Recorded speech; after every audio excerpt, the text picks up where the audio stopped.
Shortly, the official party will enter the graduation hall. When they've taken their positions on stage, Advance Australia Fair will be played, and we invite you to join in the singing of the national anthem. If you please stand for the academic procession.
Australians, all let us rejoice, for we are one and free, with golden soil and wealth for toil. Our home is girt by sea. Our land abounds in nature's gifts of beauty rich and rare.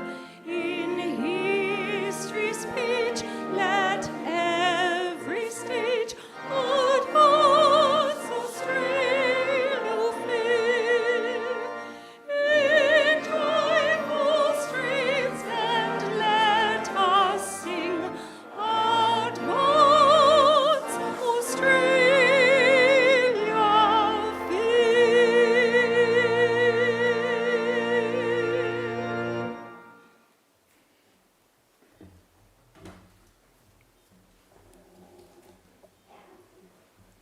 Please be seated.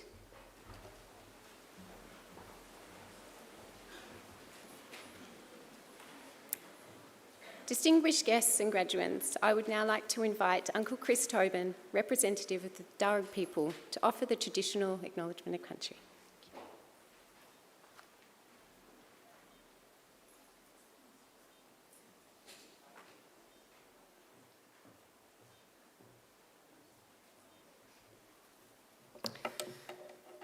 Thank you. Warami Miriga. Hello friends and Nalawa. Welcome to the lands of the Wallamedigal.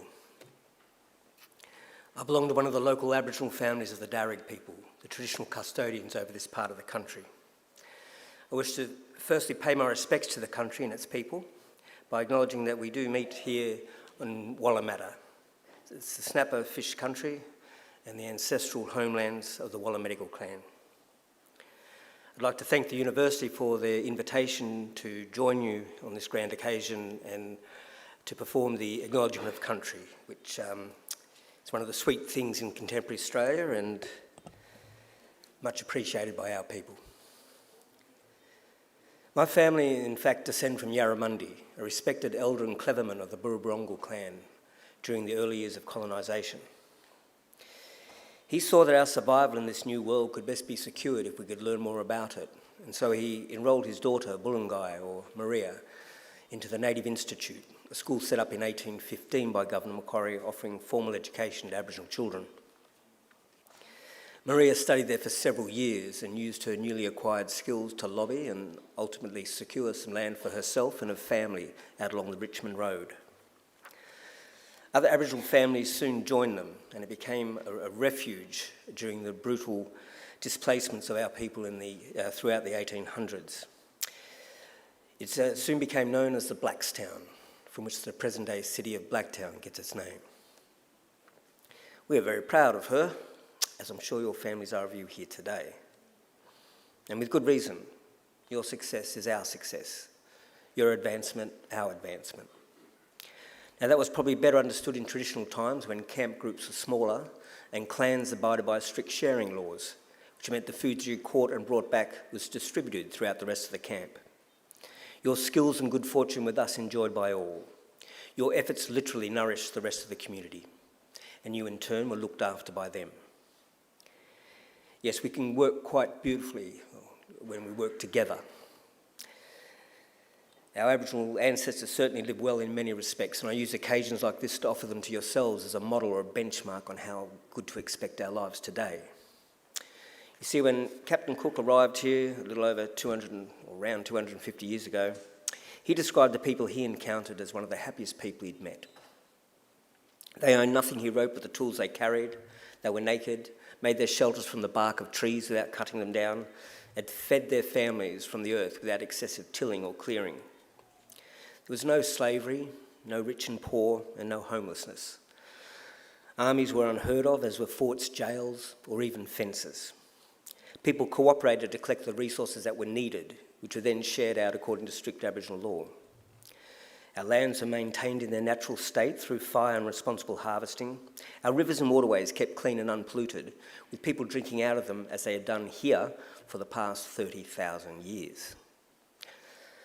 So remember, this is not a dream or an ideal. This was normal life for us for the longest time, and not that long ago either. And there's no good reason why we should expect less for ourselves and our children than what our ancestors enjoyed. Admittedly, there's a lot more of us. However, we are a clever people, and I can't think of another direction to go. So graduates, I would say expect great and wonderful things from your life. Life is good, we are naturally happy, and normally very good at looking after each other and the country. I would just ask that you share your skills with the rest of us and keep following that beautiful spirit within you that got you this far. Do this, and I'm confident we can put together a world we can be proud of and a future that is worthy of our children. We can all do our bit. I'll do mine now by winding up and letting you graduate. Just want to say congratulations to all of you and all the best in our collective future. Thank you. Yeah.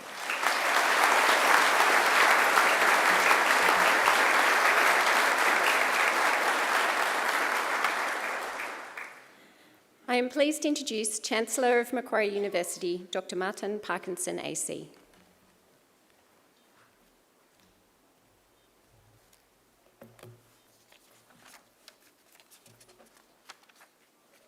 Welcome, everyone. Thank you, Chris.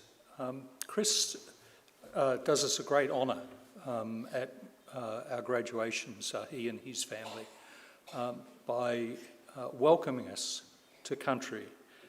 And the fact that he and his family participate so freely and generously in our celebrations, your celebrations, is something for which we are immensely grateful. So again, Chris, thank you very much.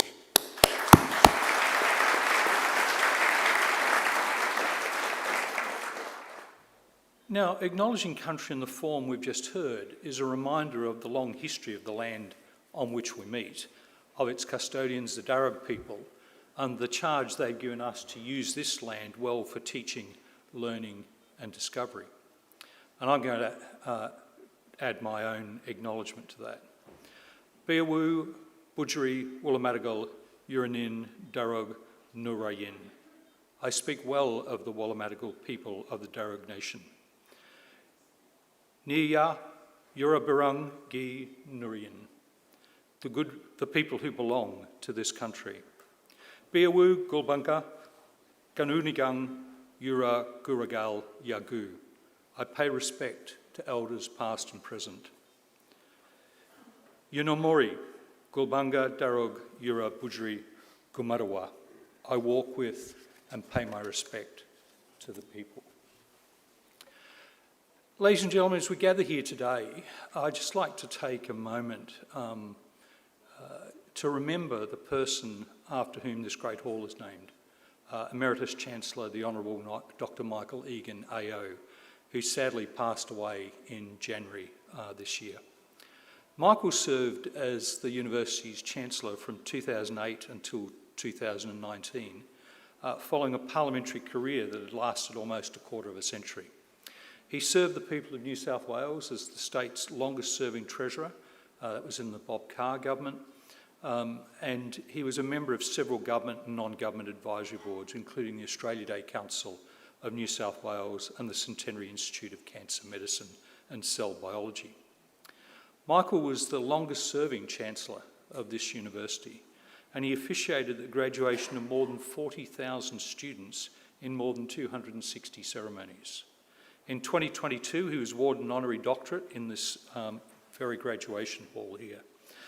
Many of us will remember him fondly for the warmth and the humour he brought to graduation ceremonies and his own idiosyncratic touches of theatre, which if you've known Michael, you'd know what I was referring to. Vale, the Honourable Dr. Michael Egan AO. So let me start by welcoming each and every one of you here to the Macquarie University Wallumattagal campus. Most importantly, I want to offer hearty congratulations to you, our graduates. It's your day, it's your festival, it's your celebration. Completing a degree is never easy. It requires determination, perseverance, hard work and dedication to purpose. Each and every one of you should feel very proud of your accomplishments. I can assure you that the university and the university community more broadly is very proud of all that you've achieved to date. Now, many of you are fortunate enough to be here with family and friends, and for others of you, that may not have been possible. But for all of you, even in the most challenging moments of study, these people, your family, your friends, your fellow students, your community, will have made your journey easier. So to all family and friends of our graduates, I wish to really just warmly welcome you to the university. Now, we've got a number of small children and maybe even a few babies here with us today. I want you to know that they are all welcome. Sometimes parents get a bit twitchy when one of the little ones starts to make a bit of noise and feels they've got to go out and they miss the celebration. We don't want that. This is a celebration of community, and that means all members of our community, old, large, small, young and old. In fact, we believe the celebrations are actually enhanced by the presence of children. But not only are the celebrations enhanced, they're our future pipeline of students. So as you go out, just pick up an enrolment form for them. To our graduating students, the support you've received is a reminder that while our individual efforts are very important, as Chris said, much of what we will achieve in our lives will happen because we support one another, because we work together, and because we live together as a community. In short, we truly are stronger together. It's important to maintain this commitment to mutual support, especially in times of great turbulence. Every generation thinks that times they live in are particularly complex, but there's no doubt in my mind that today we confront a remarkably complex environment, the most challenging in the last 3/4 of a century. How we as individuals, communities and countries navigate these challenges will be central to our shared prospects for peace and prosperity, wherever on our planet we live. I hope that your education experience has strengthened your sense of the importance of working together for the betterment of our communities, our nations and our world. Now, as you go out into the world as graduates, your lives will get busy. The minutiae, incredibly important minutiae of your families, of your jobs, of your relationships, and so on, will intrude into your life. But I'd urge you to keep an eye on the issues that have brought you to this point. How can you help navigate through times of great turbulence? What is my responsibility, your responsibility as a graduate and a scholar to help create a better world? How can we all engage in a dialogue as members of the Australian community, or as members of other communities, or indeed as members of the global community, so that we advance everyone's interest? Respectful engagement and constructive dialogue are central to solving the big problems that we face as a race. I'd urge you to draw on the skills and experiences you've gained here at Macquarie and through your entire education journey to participate fully in those discussions. Again, as Chris said, be willing to share your skills and your knowledge, be willing to bring your expertise to the table. Be prepared to continue to intellectually grow, to be good listeners, to learn from others, and to respect a diversity of views. I'd encourage you to remain curious, to be a lifelong learner. After all, as Mark Twain said, and I quote, 20 years from now, you'll be more disappointed by the things you didn't do than by the ones you did. So throw off the bowlines, sail away from that safe harbour, catch the trade winds in your sails, explore, dream, discover. In short, be optimistic, seek challenges and take calculated risks. That will contribute to a fulfilling and valued life. But at the same time, accept that there will be differences of opinion, that they're inevitable, even amongst people who share similar motivation. Acknowledge that and commit yourselves to working for the overall good. But to do that, though, you'll need strength. As a great African-American writer and Nobel Prize winner, Toni Morrison, told another university gathering in 1996, and I quote, "Service to the individual, to the government, to the world requires unwavering commitment to intellectual freedom, to virtues already being debased by apathy or mindless rage, virtues of integrity, honour, faith, selflessness and courage." These are wonderful words, and I'd urge you to remember them and hope that you'll use them to help guide you through your lives. Now, graduates, soon it will be my honour to confer your degrees and to welcome you into the ranks of Macquarie University alumni. But before I do that, it's my great pleasure to introduce our occasional speaker, the Honourable Dr. Michael Kirby, AC, CMG.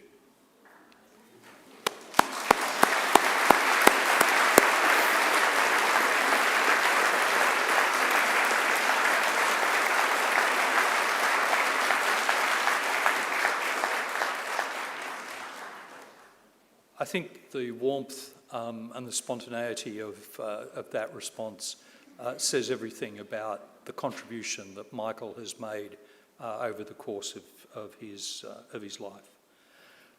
But just to remind, the Honourable Dr. Michael Kirby is a former Justice of the High Court of Australia, serving from 1996 till his retirement in 2009.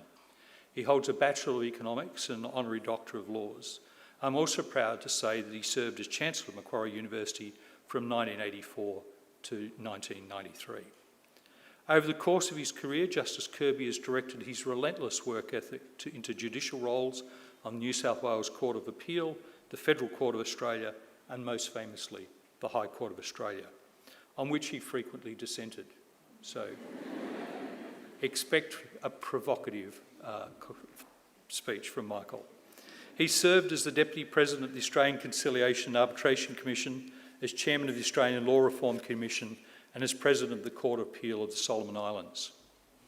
Justice Kirby is known for his international efforts. He's been awarded the Australian Human Rights Medal, he's a co-winner of the Gruber Justice Prize, and he's been named a laureate of a UNESCO Prize for Human Rights Education.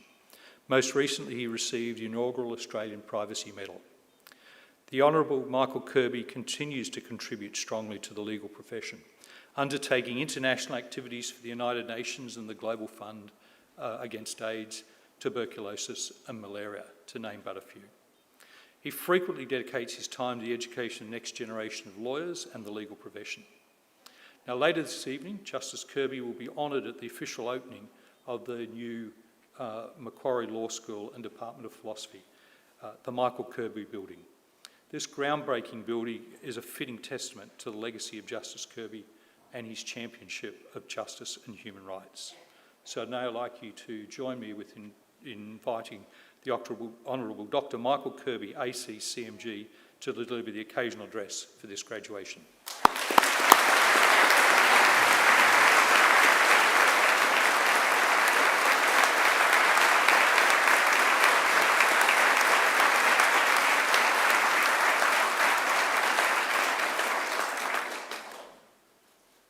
Chancellor, Vice-Chancellor, Dean, Professors, Law teachers, graduands, and parents and friends.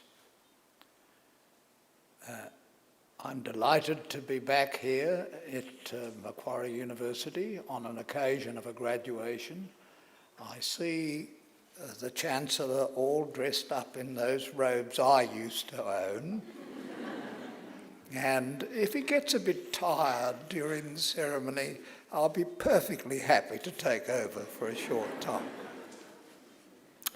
I was honoured, as has been said, to serve as Chancellor of Macquarie University between 1984 and 1993.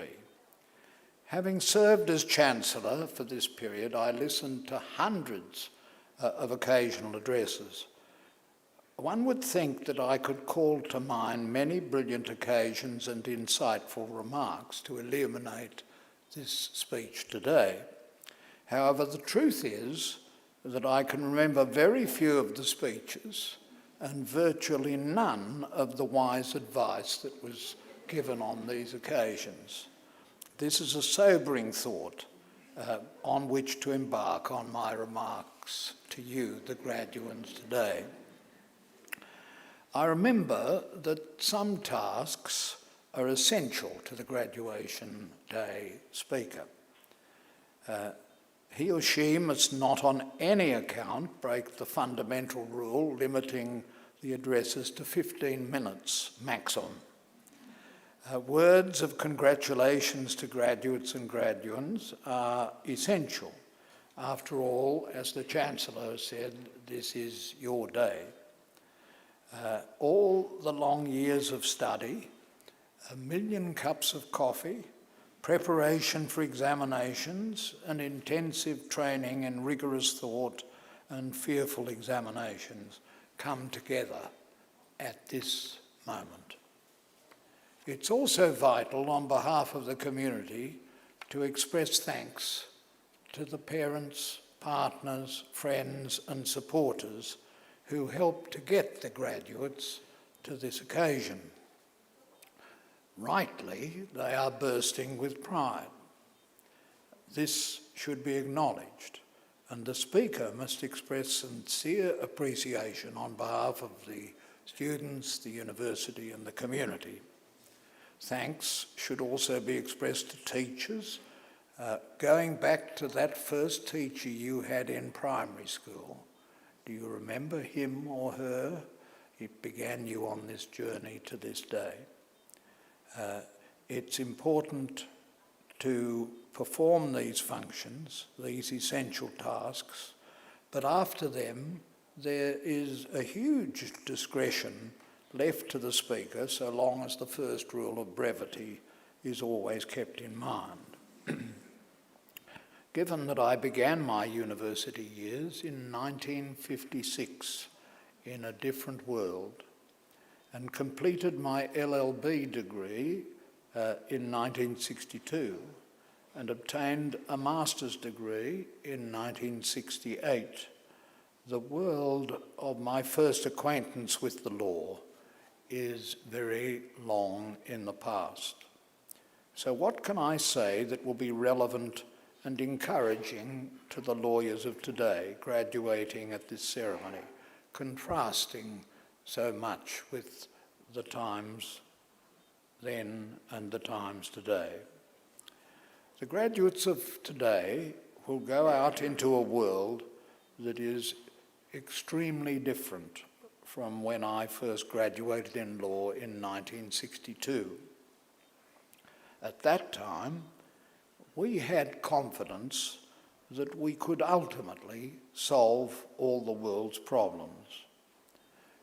Yet think, please, of just a few changes since that time, having distinct legal implications for us all, and to be reflected upon on this occasion. The growing peril of nuclear weapons proliferation, the ever-expanding danger of global climate change, the threat of future pandemics, quite beyond HIV and COVID, the issues presented by the huge international migration crisis, the potential and possible dangers of artificial intelligence, cyberspace, and digital technology, the demands of aggressive states, and the making of actual threats of the use of nuclear weapons, the resistance to universal human rights, including in relation to women, to racial minorities, to LGBTIQ people, to people of colour and other minorities.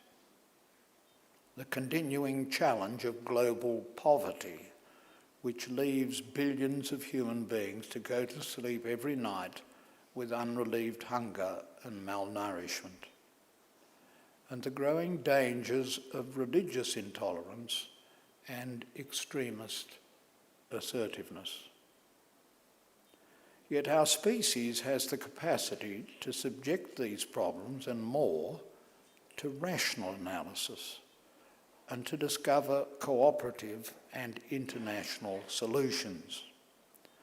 After 1990, when the Berlin Wall fell, we felt optimistic that problems of the foregoing kinds could be solved, peace could be assured, non-proliferation could be secured, survival of the human species preserved. In the last 2 or 3 years, our optimism has taken something of a fresh battering. Yet I remain optimistic that the coming generations of university students can help to lead their countries and the world in the directions of peace, safety, the rule of law, and universal human rights. A number of developments reinforce my optimism. The growing role of international law, illustrated in the last few weeks by the interventions of the International Court of Justice at The Hague into the breaches of the UN Charter that have occurred in Ukraine, Gaza, and elsewhere. The growing willingness of municipal courts to reach out to international law, including international human rights law, in resolving issues of ambiguity or uncertainty in local law. The reversal of the decision in Al-Kateb against Godwin in 2004, in which I dissented. I don't wish to appear obsessed about this matter, Chancellor, but that is the fact, that on the first sitting day of the new Gageler branch of the High Court of Australia, observers like me saw developments reversing that decision in Al-Kateb with hope and high expectations. The advent of artificial intelligence, properly deployed and always under the ultimate control of human beings, and the likelihood that it will contribute to resolving some of the greatest challenges of the law, including access by individuals to the law and to justice, overcoming the present barrier of high costs of lawyers and their institutions, and the growing availability of a wider range of students of university education, including legal education. This is symbolised by the opening ceremony, which, as the Chancellor has said, will take place later today, of the new building of Macquarie Law School. This is a great time for Macquarie University and its law school. Not only is the new building being opened after decades in premises that can only be described as nondescript or unwelcoming. Now, this new building, look at it, is truly beautiful and it is uplifting. It's a pity for you, the graduating class, that you did not enjoy the advantage of studying in this most beautiful space. However, the new building will surely offer the most powerful arguments that there can be for the graduates to come back as quickly as possible to undertake postgraduate specialised courses. This is a space where Macquarie University excels. Today's graduates should reflect on that possibility. The Macquarie Law School is also excelling in the demanding field of mooting.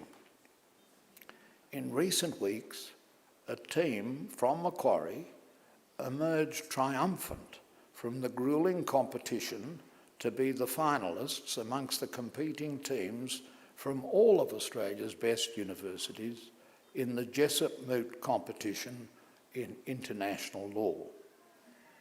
Before they go to Washington, DC next month, seeking participation in the Jessup Moot grand final, I will take part in a final practice moot with the Macquarie team on the 25th of March 2024, and I hope they have a big audience from Macquarie to see them off. I used to enjoy my involvement in the Australian final of the Jessup Moot, which is always held in the #1 court of the High Court of Australia in Canberra. International law, as all the students will know, is especially close to my heart. International law is the hope and the future of the human species. I am therefore particularly proud of the stellar performance of the Macquarie team. They are literally Australia's best mooters of 2024. I'm sure that we all send them our felicitations and best wishes for success. This is a precious time for Macquarie Law, its students, its staff and coaches. It shows how broad and deep is the excellence of this place. So let us all give a big round of applause for the Macquarie Mooters, which I will report to them occurred at this graduation ceremony.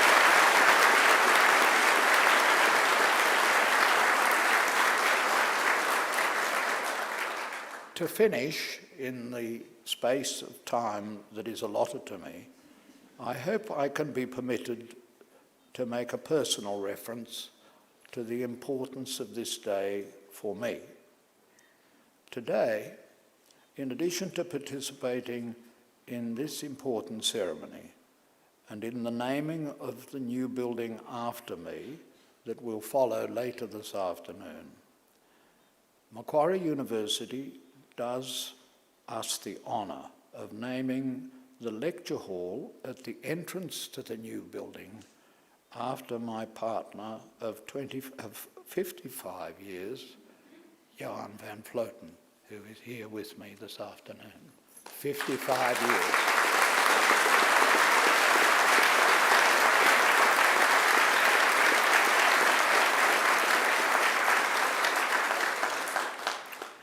Naming buildings after former chancellors is distinctive, but not specially unusual.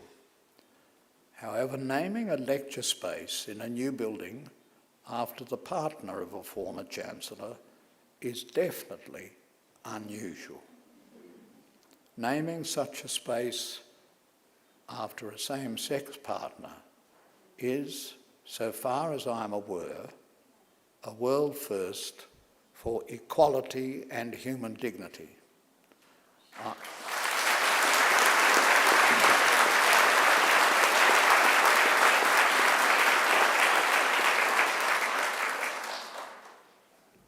I am particularly proud that this has been done. After the hardships that Johan and I have faced together in these past 55 years, especially during early times, this is a most moving gesture that the university has taken. If it shows that in this, as in so many things, Macquarie is out in front, that should be no surprise.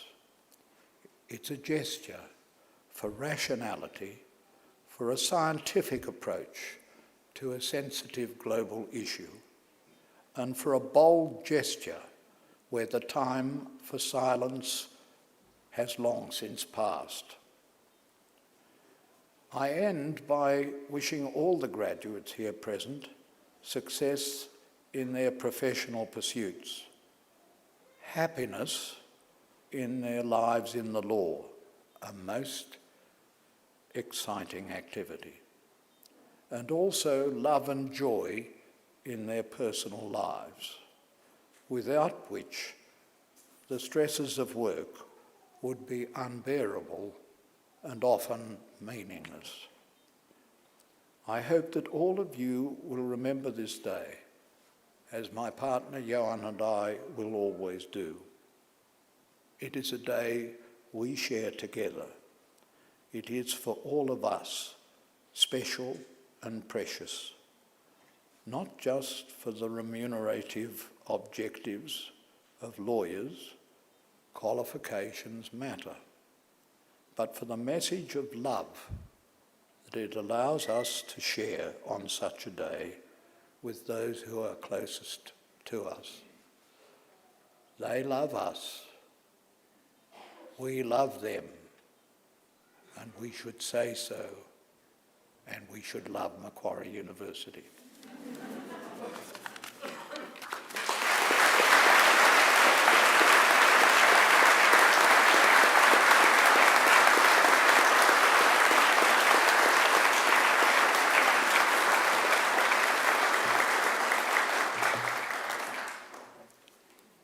I told you to strap yourselves in. It would be a provocative and thoughtful speech. So, Michael, on behalf of everyone here, thank you very much for spending the time with us today.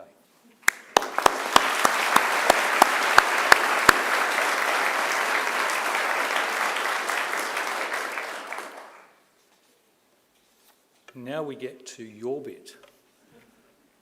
As Chancellor of Macquarie University, presiding at celebrations such as today's and conferring degrees on those who have complied with the university's requirements for such awards is a highlight of the role. I haven't done 260, I haven't got remotely close to that many graduations or 40,000 students. But it is one of the things about being Chancellor that is great to see. It's the smiles, the enjoyment, the excitement as people walk across this stage here, having graduated and then going out and spending the time with their family, their friends and their loved ones to rightfully celebrate the amazing efforts that you've all made. So I'm now going to call on our Acting Registrar, Professor Taryn Jones, to formally certify the eligibility of those who have met the requirements for these awards. Chancellor, I certify that all of the candidates being presented here today and those who are absent have satisfied the requirements of the Academic Senate for the degrees to which they are to be awarded. Would all candidates for admission to degrees please stand?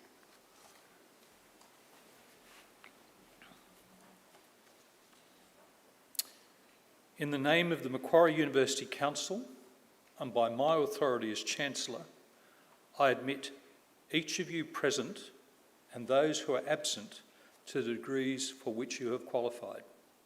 Congratulations, you are now graduates.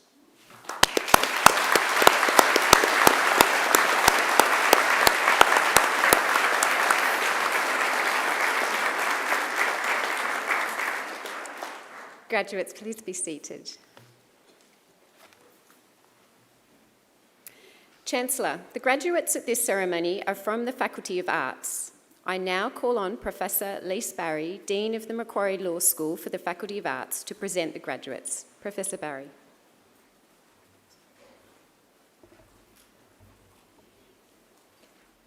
Chancellor, the graduates at this ceremony are from the Faculty of Arts. Students and staff from the Faculty of Arts develop critical, inquiring and curious minds.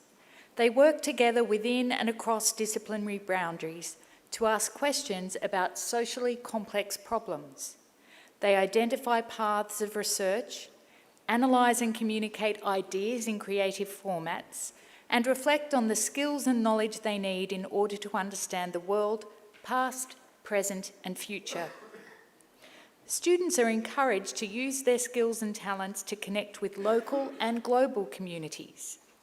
This faculty includes research and study areas in ancient history, anthropology, education, English, geography and planning, Indigenous studies, international studies, law, media, music, communication and cultural studies, modern history, politics and international relations, philosophy, sociology and security studies and criminology.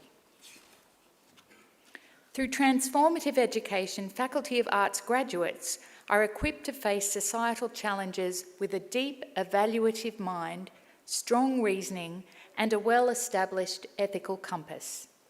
They explore their creativity and passions while developing transferable skills like communication, critical thinking and digital literacy. These skills are extremely sought after by employers. To our graduates, as you reflect on the last few years, I'm sure you'll agree that Macquarie University is home to a wonderful community of people. The relationships and networks you've formed will continue to serve you well into your future as professional contacts, as academic mentors, and as lifelong friendships. Thank you. Chancellor, I present to you the graduates from the Faculty of Arts whom you have admitted to degrees or awarded diplomas. I present graduates admitted to the degree of Bachelor of Arts and Bachelor of Honours Laws, Class 1. Kevin Adidama.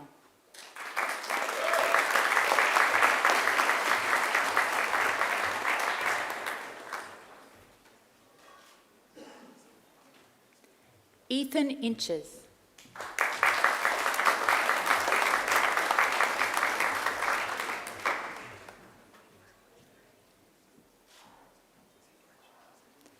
Grace Nicholson.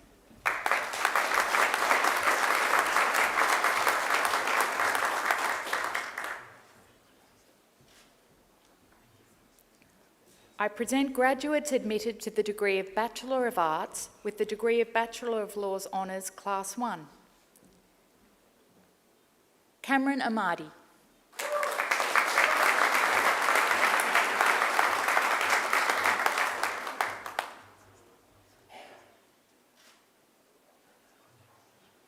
Stephanie Bamboos.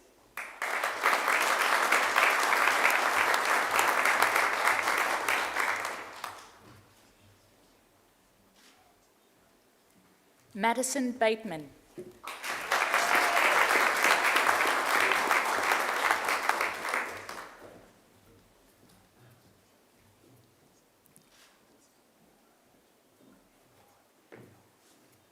Alana Boyd Boland.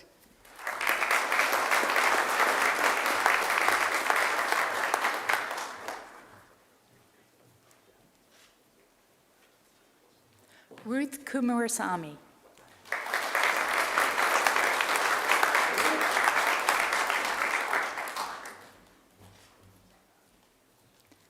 Liam Donovan.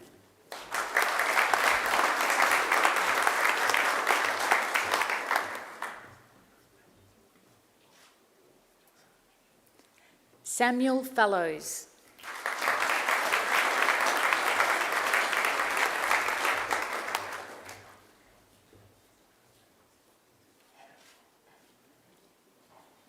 Harrison Fraser.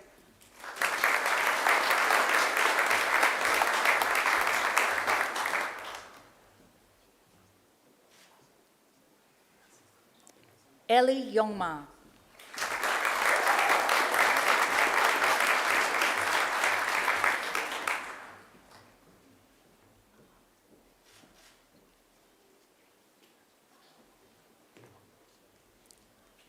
Alexandra Morris.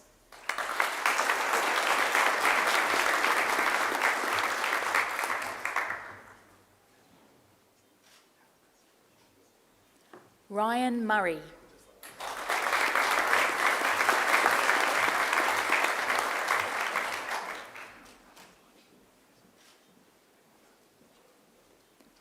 Lucy Watson.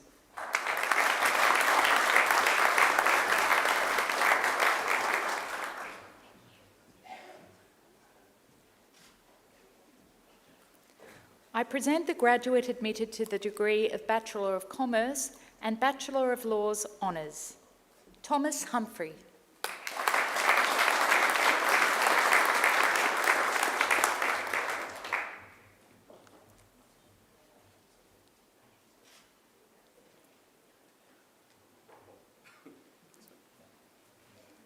I present graduates admitted to the degree of Bachelor of International Studies with the degree of Bachelor of Laws Honours, Class 1, Georgia Aslanides.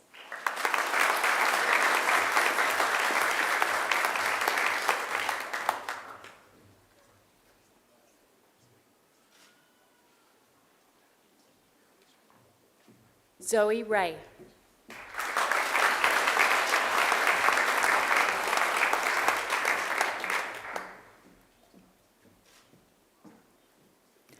I present the graduate admitted to the degree of Bachelor of Media and Communications and Bachelor of Laws Honours, Class 1, Jessica Botfield.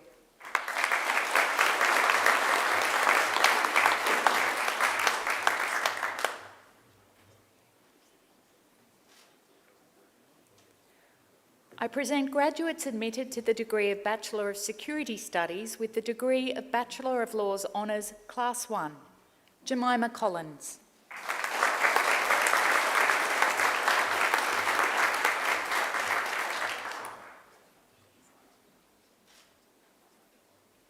Lauren Forrester.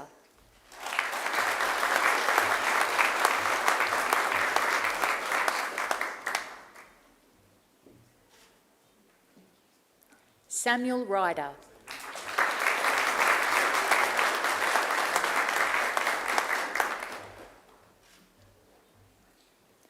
Tole Robig.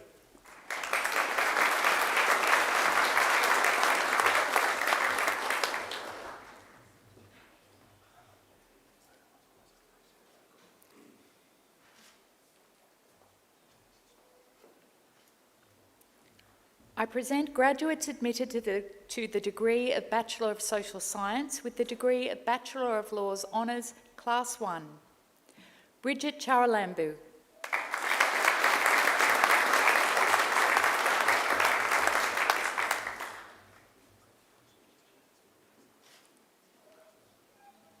Sophie Manane.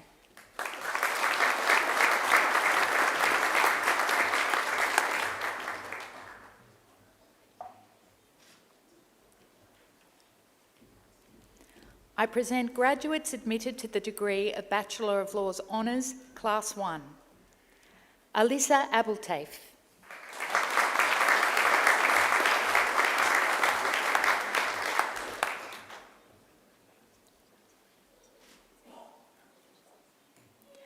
Genesis Asuncion.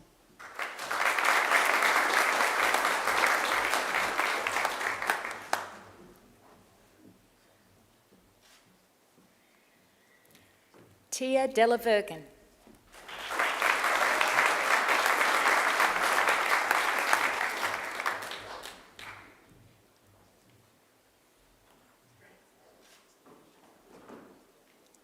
Bronwyn Kelly.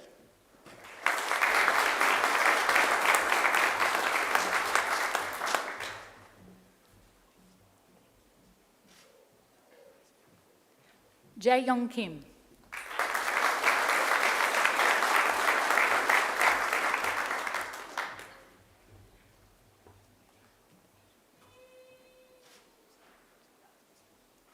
Christine Malin.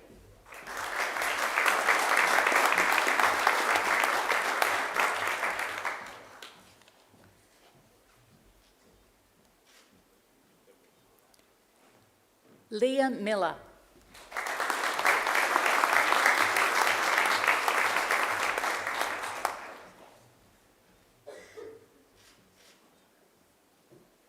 Frankie Trimboli.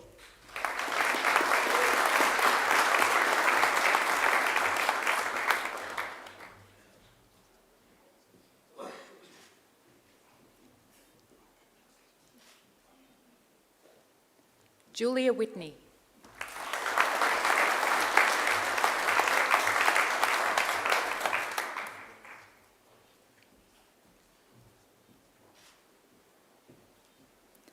I present the graduate admitted to the degree of Bachelor of Laws Honours, Ariel Erdstein.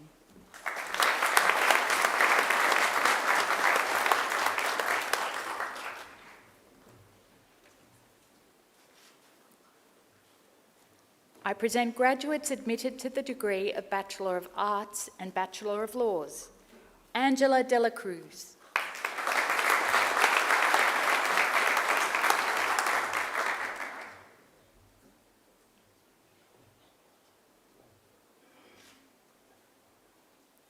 Annabelle Elliott.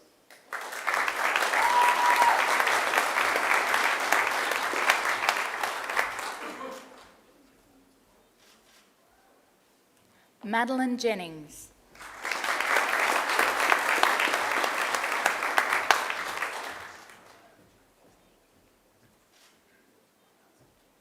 Dylan McGrath.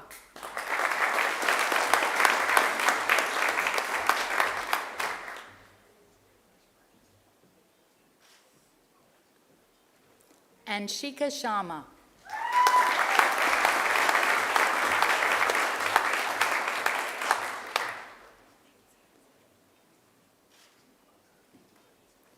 I present graduates admitted to the degree of Bachelor of Arts with the degree of Bachelor of Laws.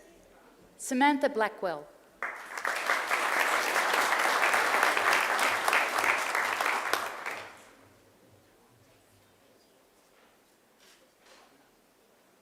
Elizabeth Carter.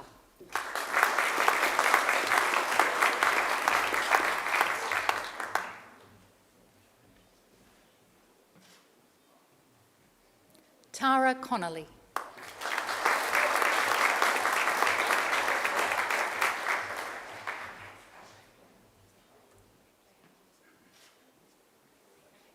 Piers Connolly.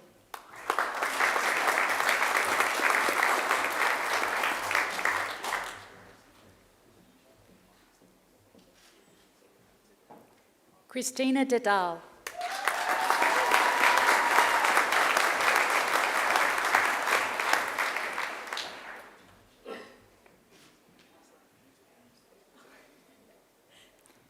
Anthony Doria.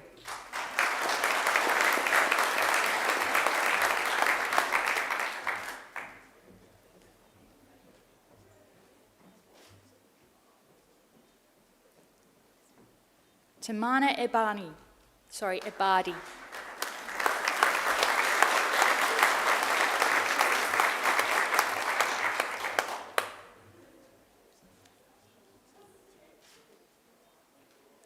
Mariana Esho.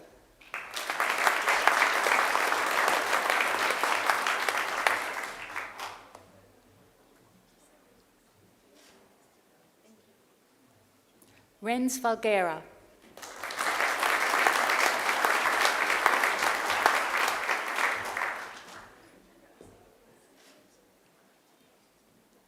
Matthew Gibbons.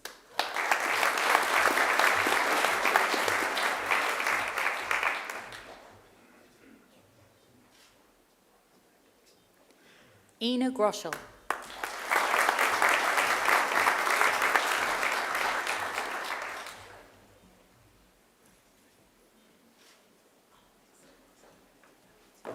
Georgia Hill.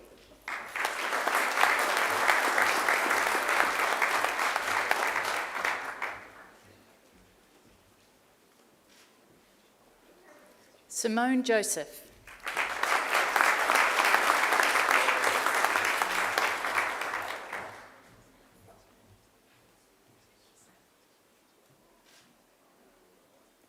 Matthew Cox.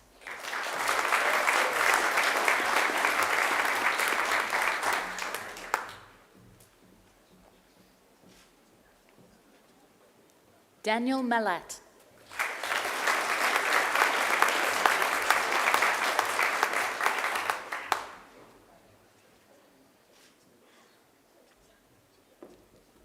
Etana Manbetonsis.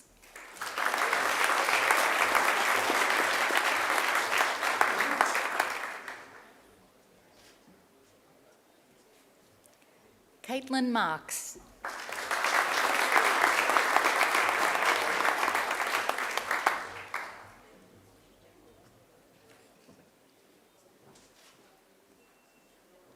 Tessa Marsden.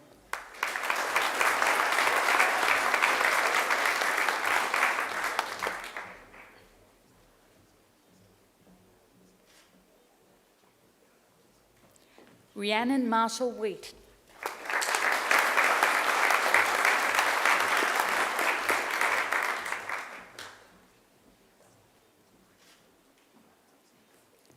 Amelia McCann.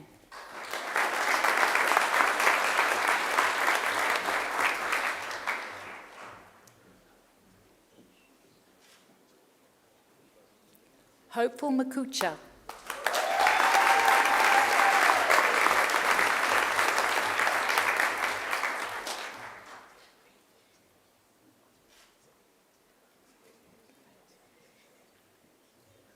Hashitha Muralidharan.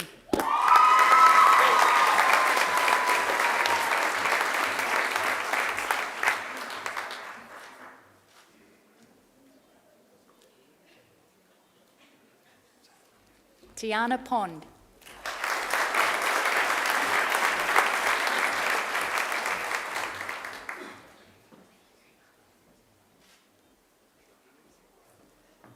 Sakunvi Sada.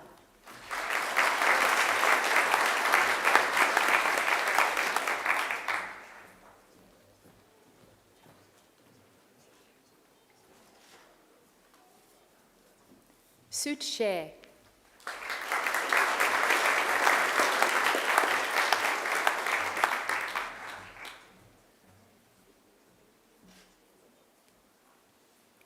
Milind Singh.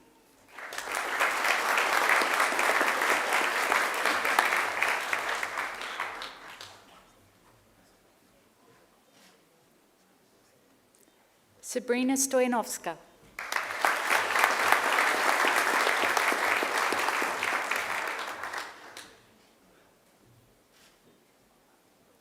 Joshua Sultana.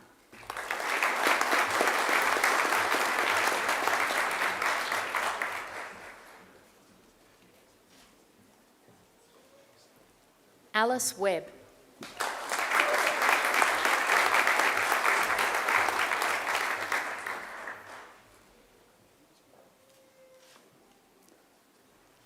Joshua Zubak.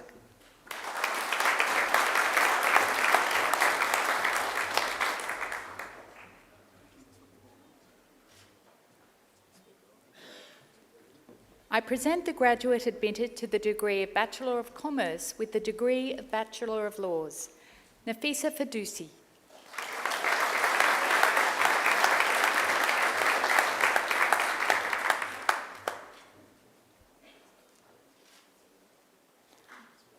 I present the graduate admitted to the degree of Bachelor of International Studies and Bachelor of Laws, Isabel Rose Kiprazov. Sorry, Isabel.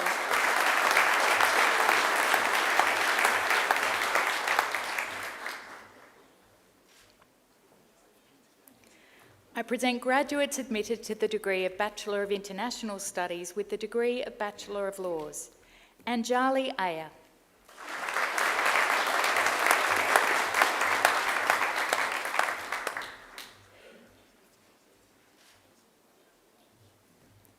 Joy Iber.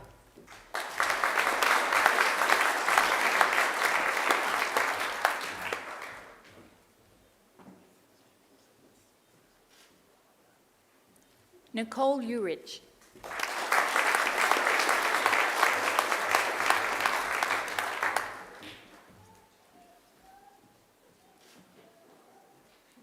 Naomi Massa.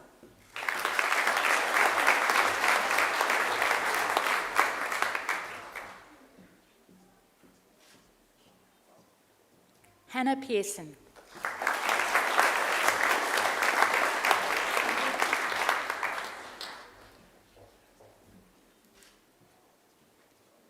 Tanya Pinto.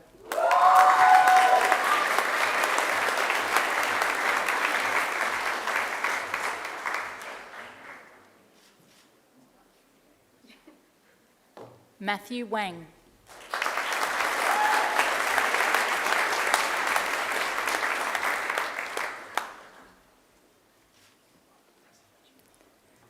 I present the graduate admitted to the degree of Bachelor of Media and Communications and Bachelor of Laws. Emma Monaghan.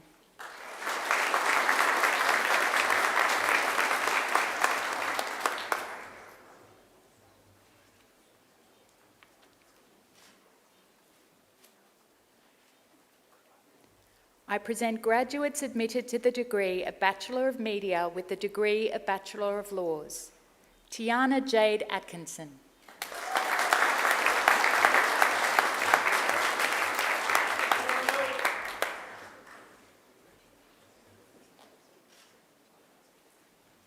Emma Creighton.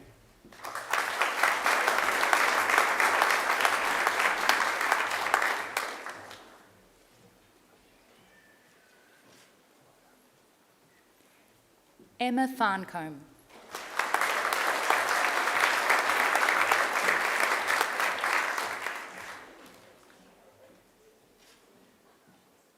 Hudson Miller.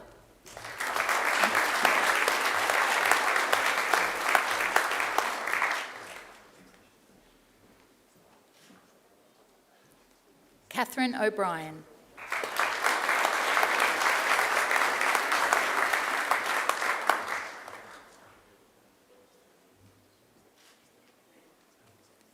James Ofosu Asamoah.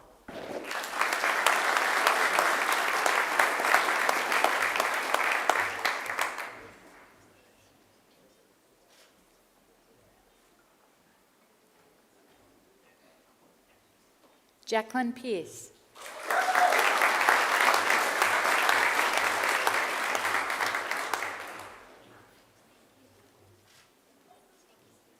Elizabeth Rich.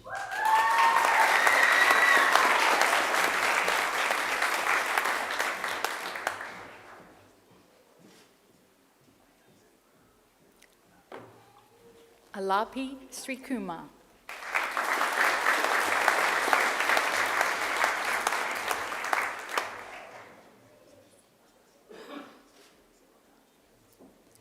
I present the graduate admitted to the degree of Bachelor of Psychology and Bachelor of Laws, Heather Curry.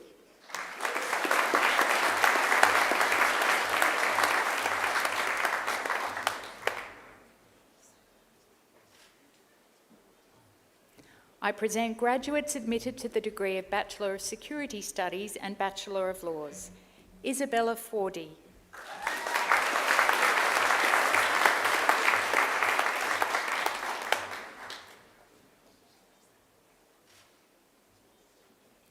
Matthew Gillis.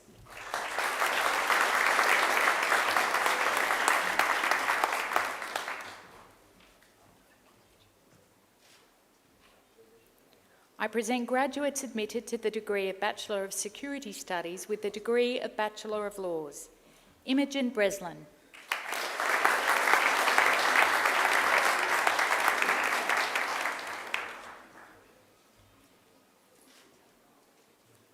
Yon Cho.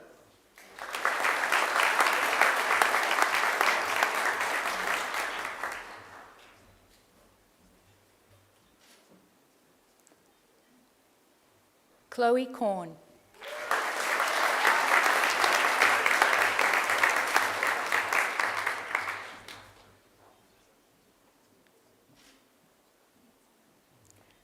Pascal Elzerman.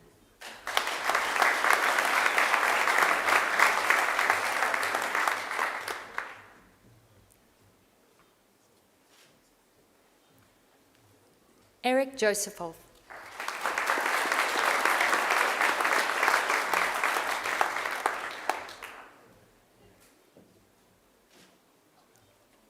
Caitlin Kavanagh.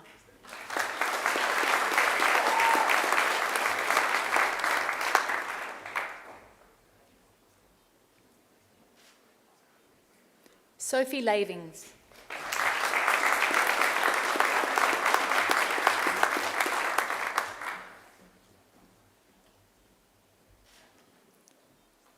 Caitlin Pawley.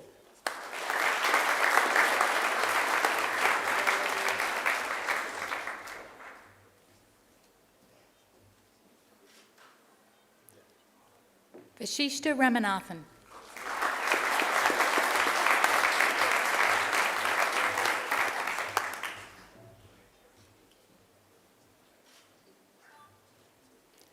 Jacinta Saman.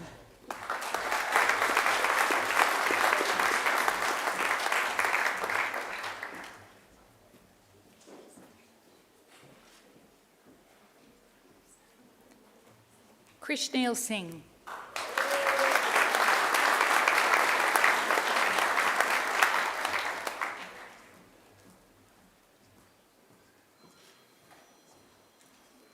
I present graduates admitted to the degree of Bachelor of Social Science with the degree of Bachelor of Laws. Taryn Finlay.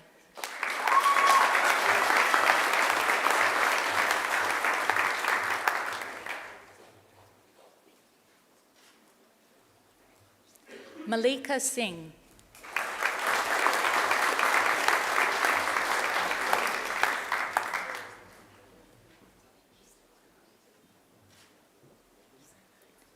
Bridget Spencer.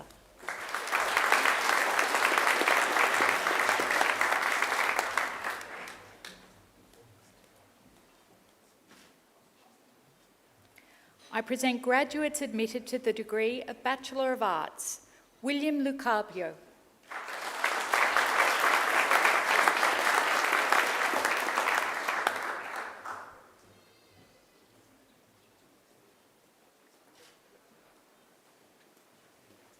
Shelty Madamba.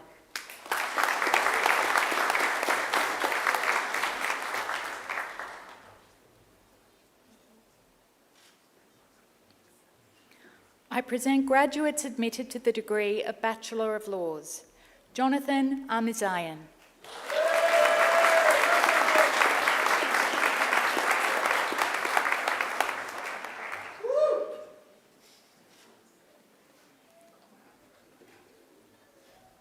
Tanika Andreasen.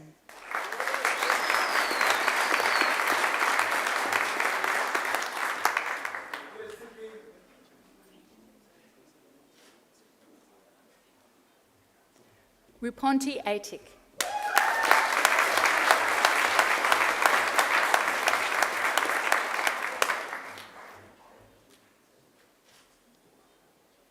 Madison Beaumont.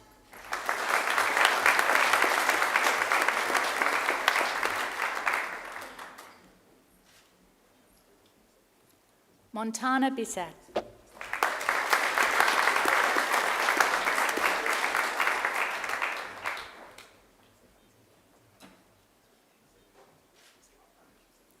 Catherine Chapman Payton.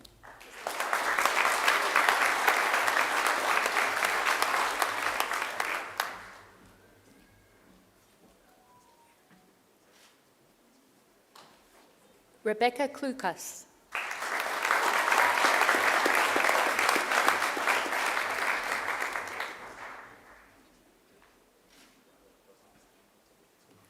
Samantha Collis.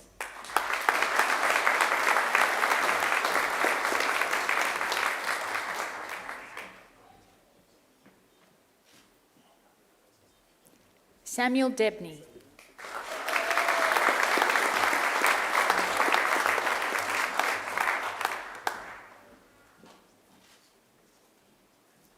Rochelle Duffy.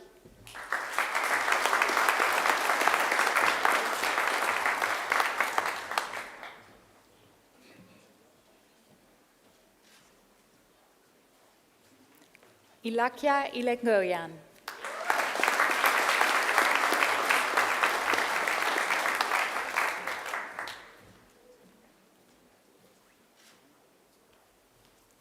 Ahmad Ezzedine.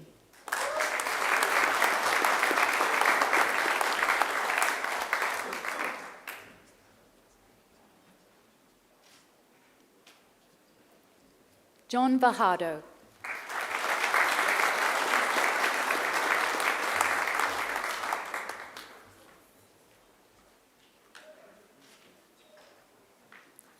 Leonardo Villat.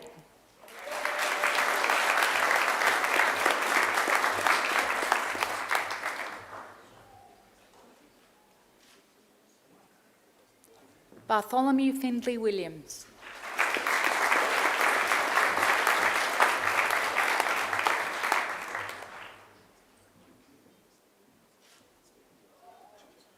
Esconda Fosi.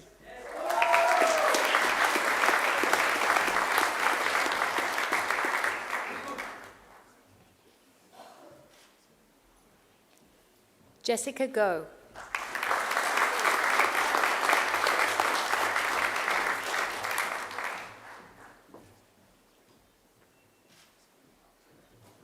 Sienna Gordon.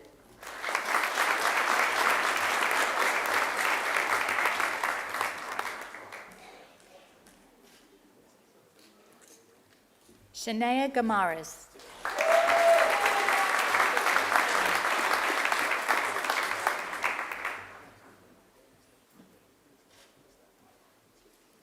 Matthew Harrow.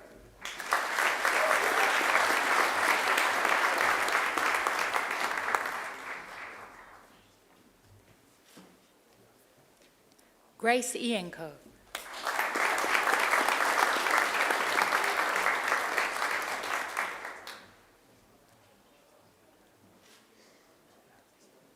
Disha Jagad.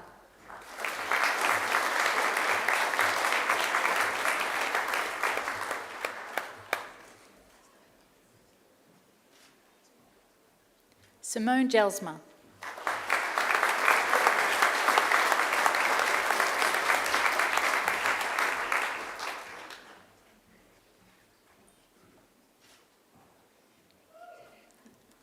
Ida Kashifi.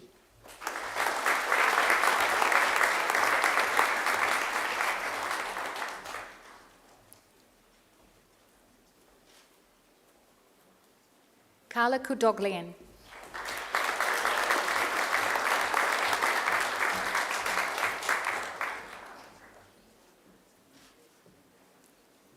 Greta Lampertz.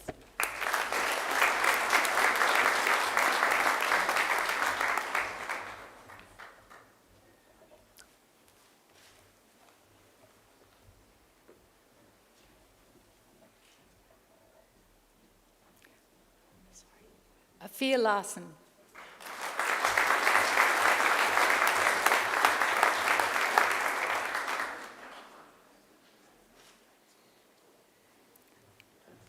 Dane Lentfer.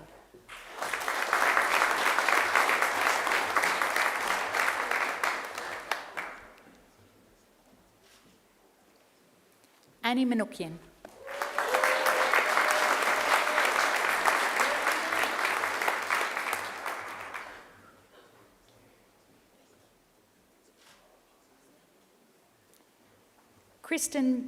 Kristen Malarius.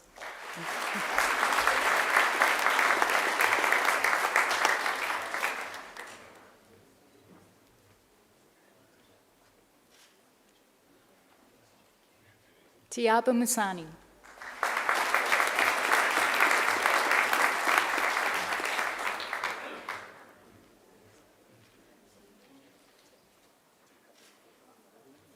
Henry Morris.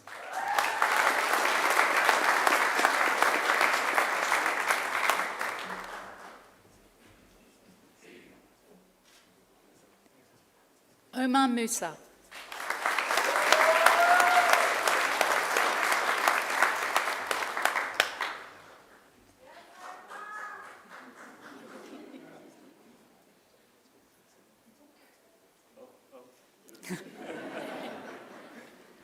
Shaba Musa.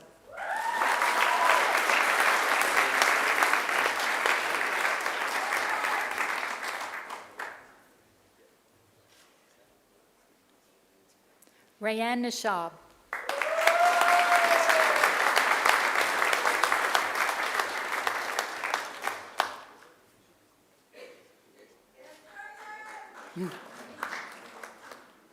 Emily Nisbet.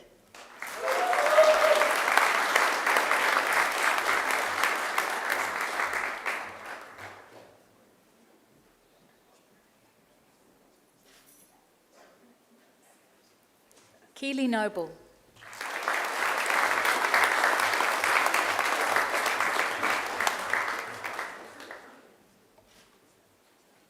Sophie Papadimitriou.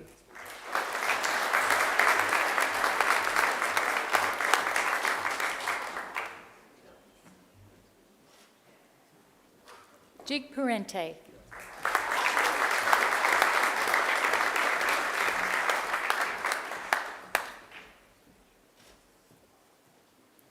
Jonathan Parkin.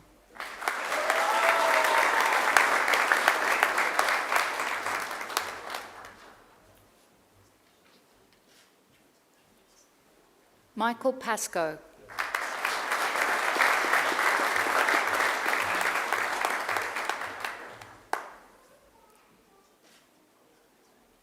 Thomas Pattinson.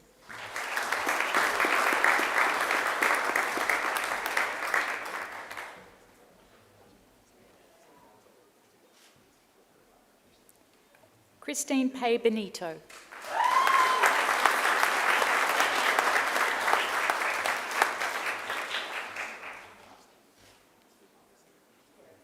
Brendan Peach.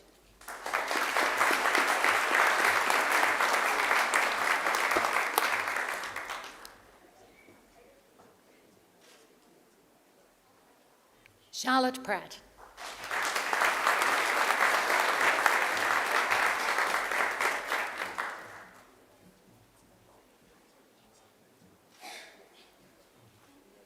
Renee Rabbits.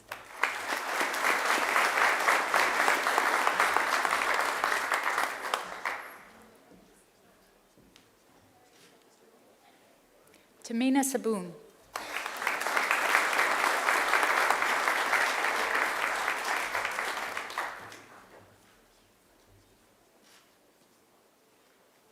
Aya Salam.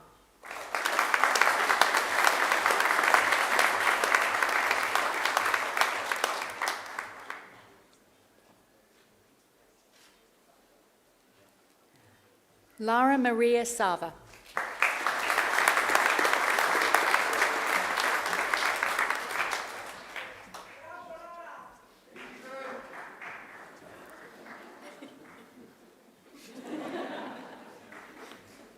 Whitney Sechuan.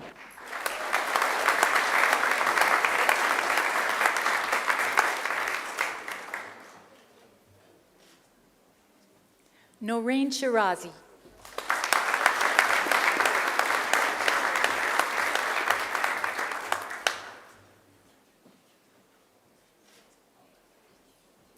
Alyssa Statham James.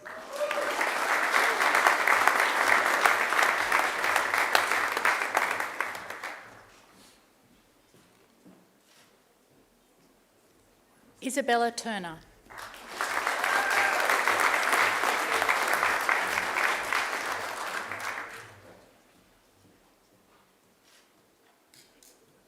Zoe Wade.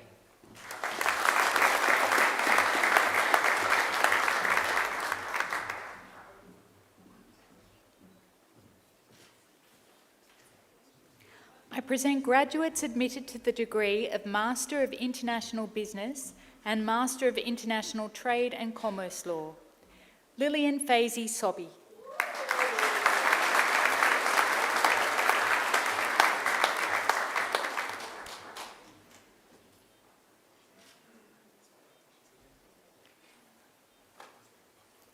I present the graduate admitted to the degree of Master of International Trade and Commerce Law and Master of Public and Social Policy, Mary Isabel Delgado Caceres.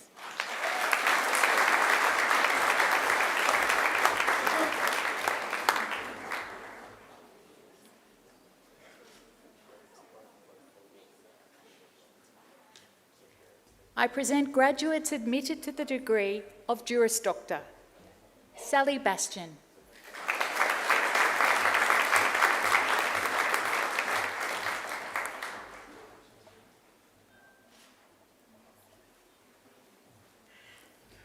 Catherine Cavosa.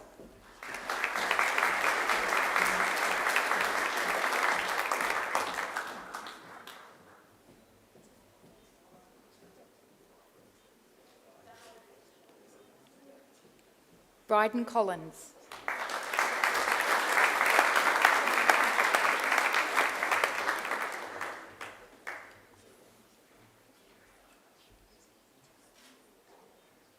Michael Dumas.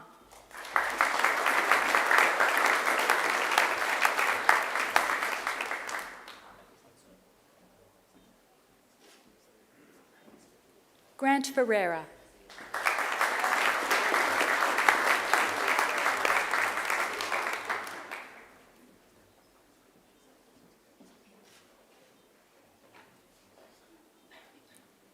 Madison Foster.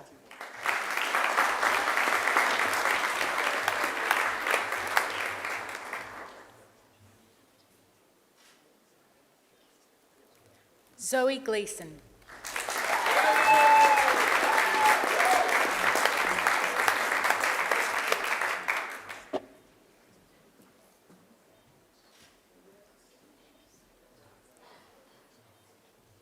Michelle Moe.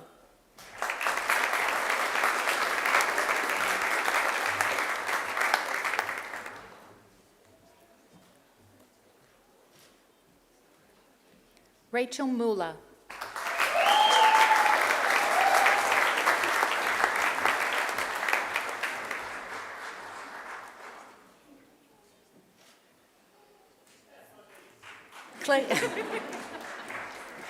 Claire Nichols.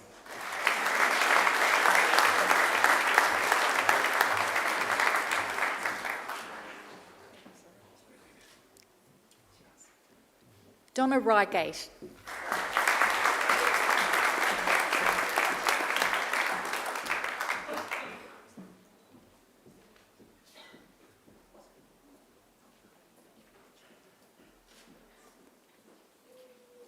Max Sama.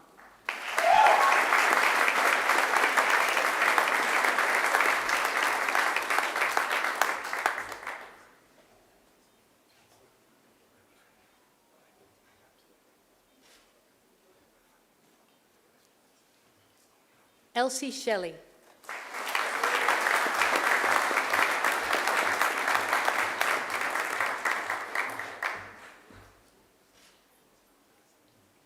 James Stewart.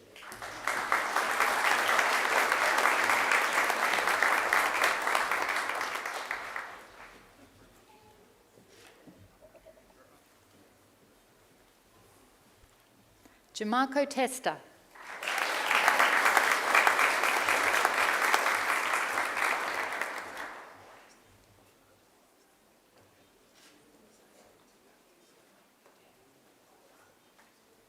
Feng Tien.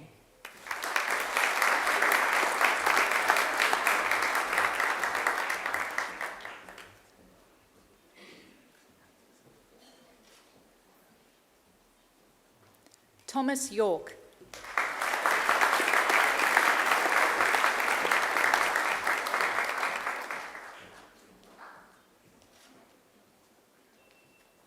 I present graduates admitted to the degree of Master of Laws. Dione Chen.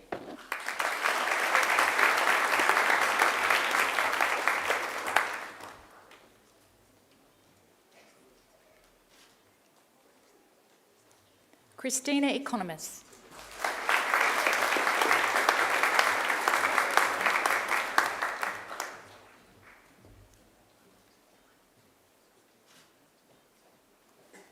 Renjun Liu.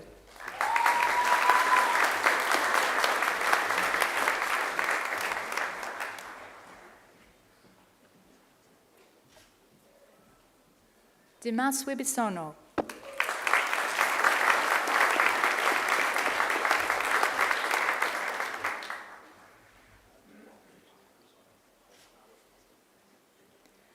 Chancellor, a higher degree by research is awarded to a graduate who has successfully completed a program of study in which the defining characteristic is research.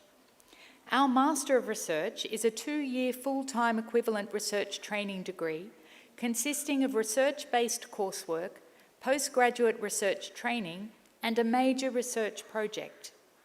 Graduates have focused on a specific research topic to produce a thesis of up to 20,000 words in preparation to a doctoral degree. I present the graduate admitted to the degree of Master of Research, Alicia Louise Ruffley, for a thesis entitled The Construction of Children in Australian Family Law Child Resistance Cases.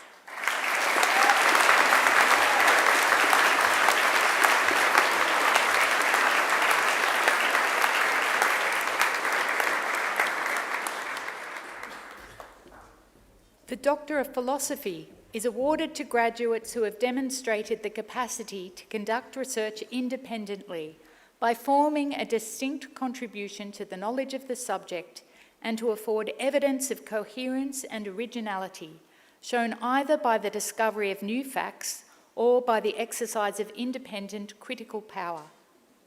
I present graduates admitted to the degree of Doctor of Philosophy. Dr. Hussein Alubaidi, for a thesis entitled Directors' Duties under the Saudi Companies Ordinance, Strengthening the Protection of Stakeholders.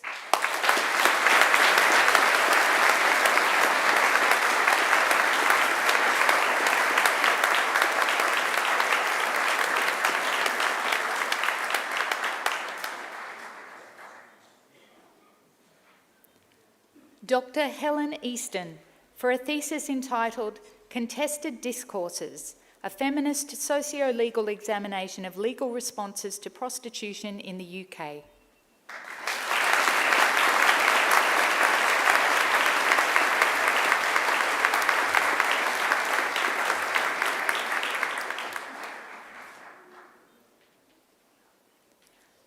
The University Medal is the university's most prestigious academic award and is awarded to students who have demonstrated exceptional academic excellence throughout their university studies. Chancellor, I present the graduate admitted to the degree of Bachelor of Security Studies with the degree of Bachelor of Laws Honours Class 1 with the University Medal for Law, Simone Konya.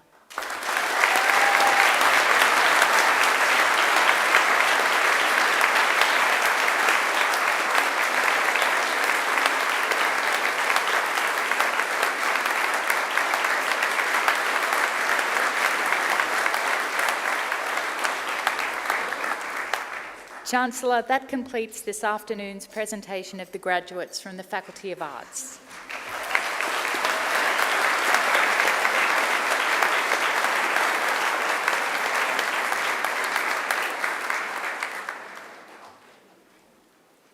Chancellor, I now call on Zoe Gleeson, who graduated with a Juris Doctor, to speak on behalf of the graduating group. Zoe.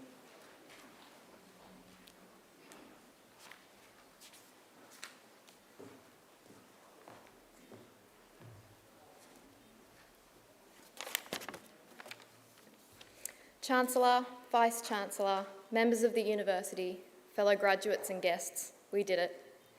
All of our hard work, blood, sweat and tears have gone into these degrees, the late nights turning into all-nighters, the shares we are kicking ourselves that we didn't buy in Red Bull energy drinks, and the difficult balancing act of full-time jobs with full-time studying. It was all for this moment. Look at your name on the front of your testament. You did that.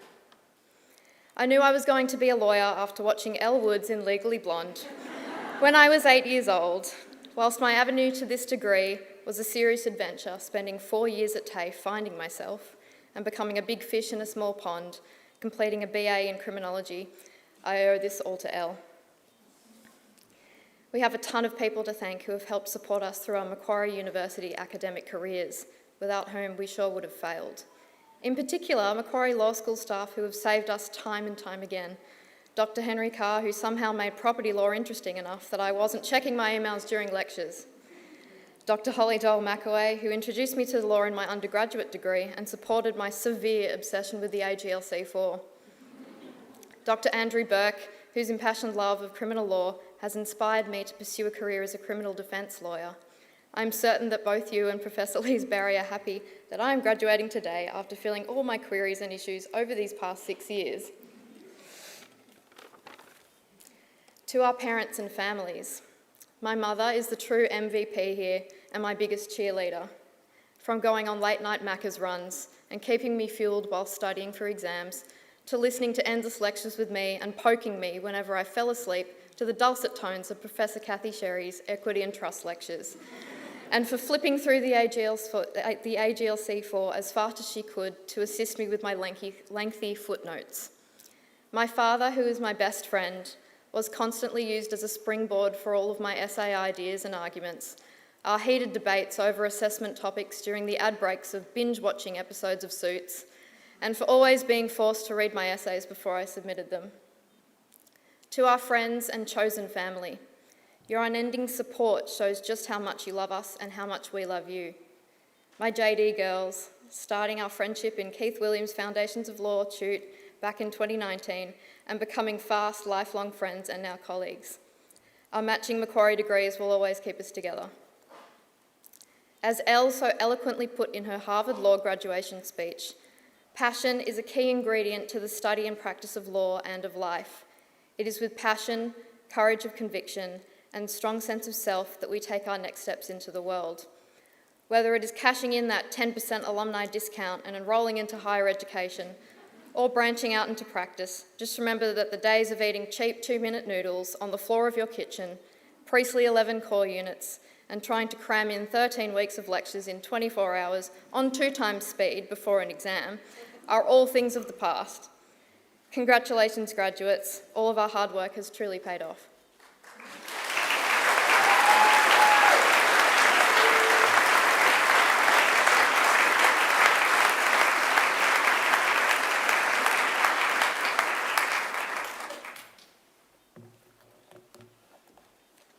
I never thought I'd be trying to work out the link between Legally Blonde and the law, but now it's given me something to think about. So thank you very much, Zoe, and please join me in thanking Zoe.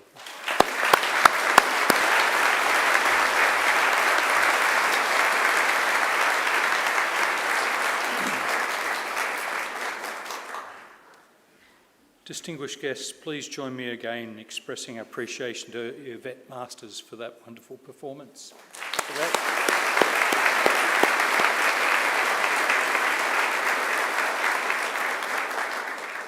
Please also join me in thanking our musicians on the organ, Heather Moen Boyd.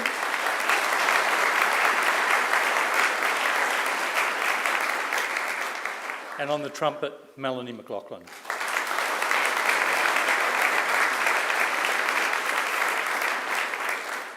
I'd also like to take this opportunity to acknowledge and thank the representatives from our alumni community. They volunteer to assist at graduations, and without them, we wouldn't be able to ensure the day runs as smoothly as it does. So I'd please ask you to join me in thanking our alumni.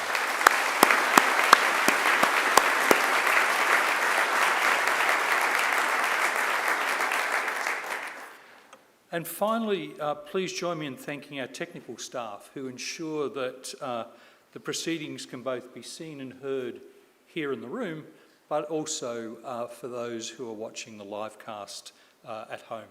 So thank you very much to the tech team.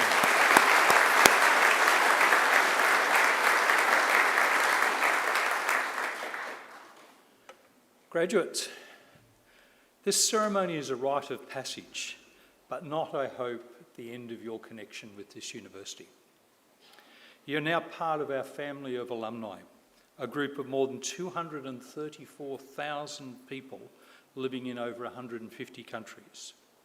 We will keep in touch with you and hopefully you with us through the alumni program. Make sure you come back to campus, attend alumni events, and perhaps even undertake more study. Most importantly though, remember the responsibilities you have as graduates. Continue the hard work that has brought you here today. Set demanding goals for yourself, goals to better your community. Retain your sense of curiosity, pursue your dreams.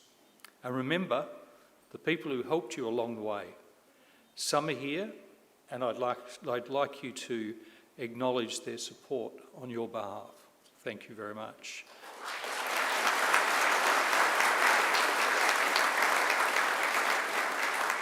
Graduates, this is your opportunity to stand, look to your friends and family, and to express your appreciation. Please.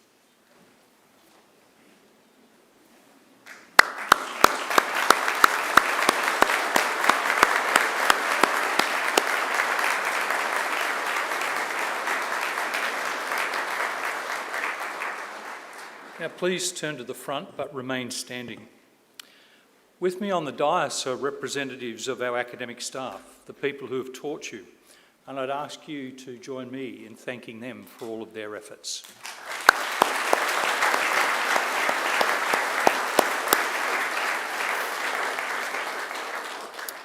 Finally, turn to one another and give yourselves a resounding round of applause because you deserve it.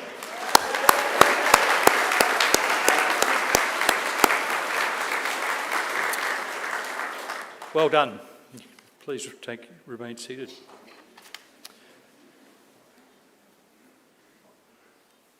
Ladies and gentlemen, graduates of Macquarie University, on behalf of the staff and faculty of the university and of our continuing students, I again offer you my warmest congratulations.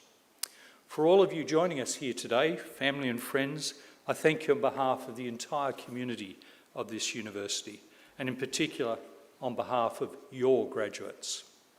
I'm now going to invite our newest graduates and their families to join us out through these doors, out on the portico and out onto the lawn for some refreshments.